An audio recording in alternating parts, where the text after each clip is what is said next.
government ebibuuzo bibiri minisita yagenda evideo n'efulumya ekiwandiiko ng'eraga akalulu kano kayimirizibwe paka ng'ebitundu byonna bimaze okukkirizibwa okuba nga byetaba mu kalulu nga twaliwo polling station emu kikyogera ku nsonga eyo ya minisita. I'm happy nti ministry first of all video okulaba ensonga ezikwatagana ku Uma because wabaddewo confusion nyingi tubaye tufunye okwemulugunya kungi from the ba leaders aba outside the city aba clusters n'endala nga tebakkiriziganya nakiri ekyokujja ku national theatre. So first of all it's just good okumanya nti no batulaba the visibility is there tiba basezewo okukola kyokujja okulaga nti no bafaayo ekyo ndi musanyufu. Kyebaleese olwaleero kiconfusinze bangi batuusa kisanyusiza bangi abaklasita basanyufu abasenta tebali basanyufu but I think mbadde njagala mutuweemu ku budde tulabe kyekigenda mu maaso. Nze I'm confused as a candidate ayimiriddewo because njagala buli omu avoting njagala buli omu abeere happy but right now it seems like it's impossible right now. So we've received the letter bagendedde ku constitution na buli kimu so ninze police board eddemu etule electoral commission etule tulabe ekibbo kye bagamba because nga bwemanyi siri mu office. Yo isevdeo n'efulumya ebbaluwa ng'eraga akalulu kalina ogenda mu maaso minisitule terina buyinza buyimiriza akalulu because minisita si muyimbi. I think every day as Uma buli we tubaye tunoonya aid tubaye tugenda eri government tugenda eri ministry tugenda muki tugezaako okuyita mitendera nga bola nti batugamba dda nti tuva from ministry of gender then UNCCNCF then Uma kati sawa zino we cannot start neglecting that our source of power nga bweri how the power goes down and the truth is we are under right now tukyali under ministry of gender. So I think bali bawuliriza nze bwe ndowooza kubanga ate nekyeboogedde it's not against Uma it's actually for Uma because the truth is Uma is a national organization elections alibadde buli wamu bagamba ina private entity so minister terina jinga wekifudde nnyo kya government ekibiina. It's true Uma is a private entity but it's also a national entity and it's supposed to carry out its duties. Much as Uma is not a government organization it's still under the constitution of Uganda because tuliba na Uganda so tekitegeeza nti kubanga you have a private company you are supposed to okujemerera amateeka nedda not because of that. So but then ndaba mutuwemu ku budde right now buli omu ali emotional so tuyinza okwogera ebintu ebitakwatagana naye mutuwemu obudde by next week ndoza buli omu ajja kuba yeesootinze. Singa ise n'alemerako akalu kano ne kategekebwa olwokubiri standi ye eriki? Nze standi yange eri nja kubagumira embeera yonna eriwo kitegeera isi bwelemerako ku Monday tujja kuvotinga nja kukubira abantu bange still mbagambe mmanyi ki balemeddeko was supposed to be the center mujje mukole ki muvotinge bwekiba kivuddewo either way nze nja kuba ndi happy because nze nazunga Uganda yonna nga ngamba abaana Uma is national so kinkola bubi okuba nti elections ziba ziri wano mu center yeyo standi yange nja kubeerawo mu bulungi ne mu bubi. Kiki ogumya abawagizi abali abeeraliikidde abali confused batamanyi kiddako buli ssaawa amawulire gaba gakyuka bano bayimiriza bano bagaje. Stay calm nze kyengamba abalonzi bonna stay calm right now tulindiire embeera weekend keite. On Monday we will have a final. Nange simanyi kyakwogera simanyi kyababulira because I'm waiting. On Monday we will have a final statement and if elections are really going to be there on Tuesday tujja kumanya ku Monday. Legendary Bebe Kulu yavaayo n'agamba n'asaba isi eyimiriza akalulu kano ereke olukiiko lubaddeko lufuge nga bwe banoonya ssente okusobola okuteeka akalulu akali national. Statement eki kyoyinza okugyogerako? Enkolera. So obviously what Bebe Kulu said works for me so I'm going to be on his side. Yeah, because I njagala entebe njagala. So anything ekinkolera okudda mu ntebe nja kiwagira. It's only natural. Yeah. Mr. Jeff,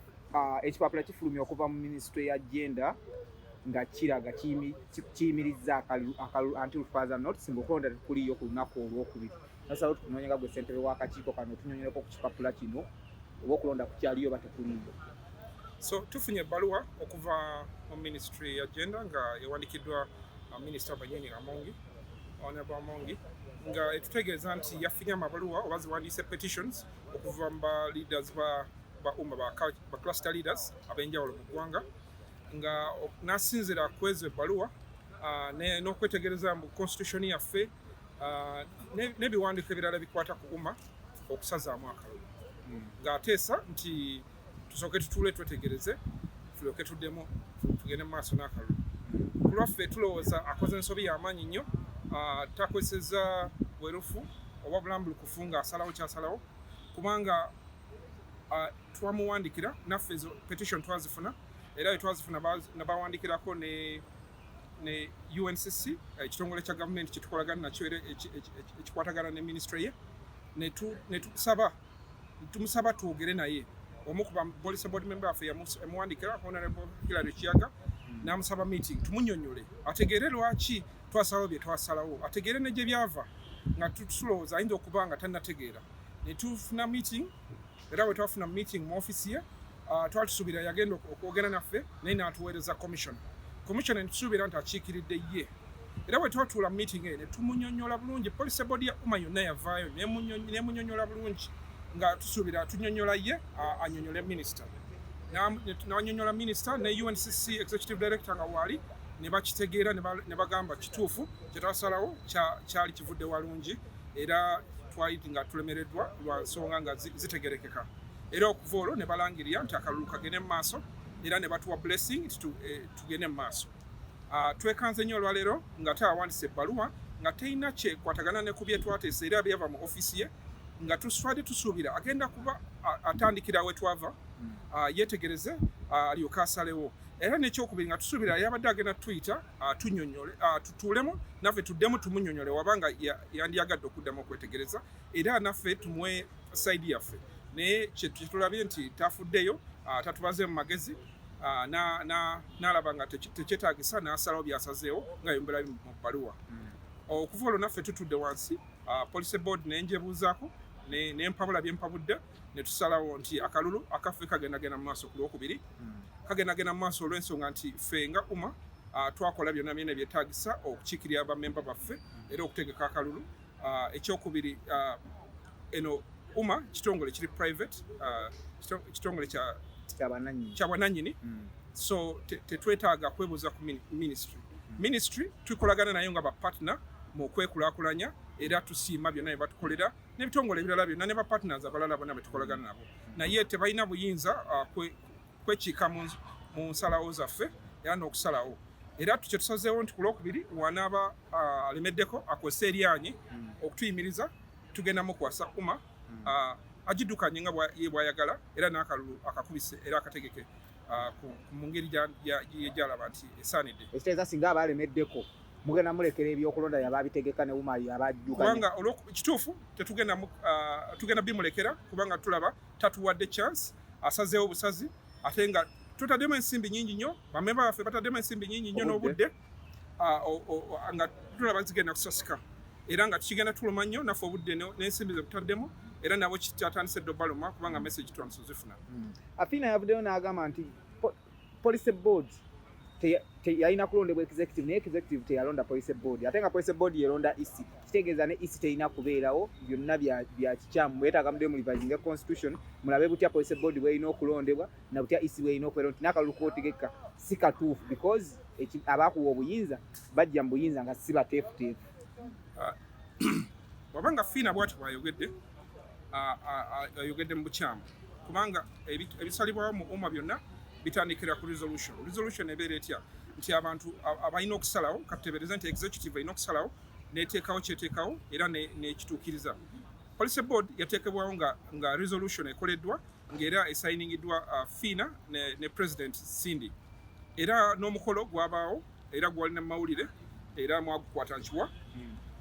resolution era yazze John aginona wano na tutebereza yatugambye nti agenda kunona mpapula ze naye twategedde nti nazo zagendeddemu kati awo ne tukitwala nti ziringa ezibbiddwa so obuyinza oba okutegeka okukola resolution eteekawo ebintu bubeera mu mikono gya secretary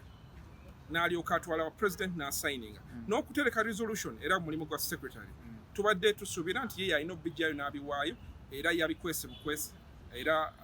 tusuubira tugenda bifuna tugende mu maaso okukakasa nti police board eri legitimate era ekolera mu mateeka munjoge nyangu Fiina yabbye empapula mu ofisi yamwe kwana byadde bitambula nga begaga nti ayingidde mu ofisi n'abbamu empapula era tusuubira nti omuntu watwala ekintu nga tanyonyodde atakitutte mu butongole omuntu ayinza okukiraba nga abbye kati empapula ezo munaazifuna tusuubira tujja zifuna bino ate ebyokusiba bammemba abamu aba Umma waliwo abasuze mu kaduukulu tewali asuze mu kaduukulu galebeera Hope yasuzeeyo avuddeyo leero ezo nsonga ziri awo zikyagenda mu maaso bali tukyazeetegereza tutaddeyo abantu bazikoleko naye tetunafuna way forward entuufu Mr. Jeff ekibuuzo kyange kiri nti we mugoba ministry fundings ezivaayo muba temuzeesazeeko. Ministry partner ngaba partner abalala ebitongole bingi ebiddukanya emirimu gyabwe nga tekikolagana na gavumenti naye tetugambye nti tugigobye tugambye nti yakoze ensobi mu kusalawo era tugisaba ereme kukozesa lyanyi era esalewo ng'ekolagana naffe so singa etusukkako terina tusukkako erina kubanga ekolagana naffe mu kusalawo ng'era yeetegereza era twatudde dda ne twogera naye ne tusuubira nti egenda kugoberera ekyo kibennyini kye baasalawo naye ate esazeewo ebipya nga tetubitegedde. Abayimbi abasinga babadde bagamba nti mwe mukolera gavumenti ate weba saawa eno nga minisitule evaayo etekinga over olowooza lwaki gavumenti eba eyingira mu kalulu kawuma ak'abayimbi mu private entity yammwe? Well, UMA kitongole nga ekigatta abantu bangi ebitongole bisinga bigatta abantu bangi bikolagana ne gavumenti era nkola nnungi weri era naffe twasalawo tukolagana ne gavumenti nga tuyita mu bitongole ebyenjawulo nga NCF ne UNCC so enkolagana ebaddewo era terina kuvaawo bwe tuba tukoze ensobi tusuubira tujja zitereeza era ne minisita ajja kuddamu atuule yeetegereza byasazeewo tusuubira ajja kukyusa. Buse mu kalulu ate nga gole tiimu King Saha. Siri tiimu King Saha essaawa zino ndi tiimu operation wealth creation kati essaawa zino ndi civil partnership coordinator kyekifaananyi mwenviriddeyo kati Jeff awakanya ekigambo kya minisita ngaani chairman isi ekiwandiiko kiraga bulungi nnyo nti nno General Assembly erina okulonda executive nerenda day to day nokundi ekikola ki eno eyabajefu gye baliko essaawa zino kati minisita awandiise ekiwandiiko minisita atwala ensonga z'ebyokuyimba ate jefu akiwakanyangaani mu tteeka ki erya gavumenti jefu mwakiwakanyiza police board yamuwa obuyinza obukiwakanya police board ate bagambye nti no General Assembly tebimanyi bino ate nga babakola ne press conference yaliwo nga General Assembly eyanjula olukiiko lwa police board. Njagala weetegereze bulungi ebintu bino nkugambye General Assembly tekimanyiiko bulungi ate n'ekirala kiri bwe kiti enkaayana awo baluwo zirabye abantu ze baweereza okuva mu regions ez'enjawulo kati abo abayimbi abateekamu ne ssente zaabwe eza kaadi kati oyagala bo bakolere batya ng'ate kati gwoteesa otya kyeŋŋamba no gundi egoberere UMA Jeff ne police gundi ye egoberere ekiragiro kya minisita kyakola kyaga because minisita yatwala eno sector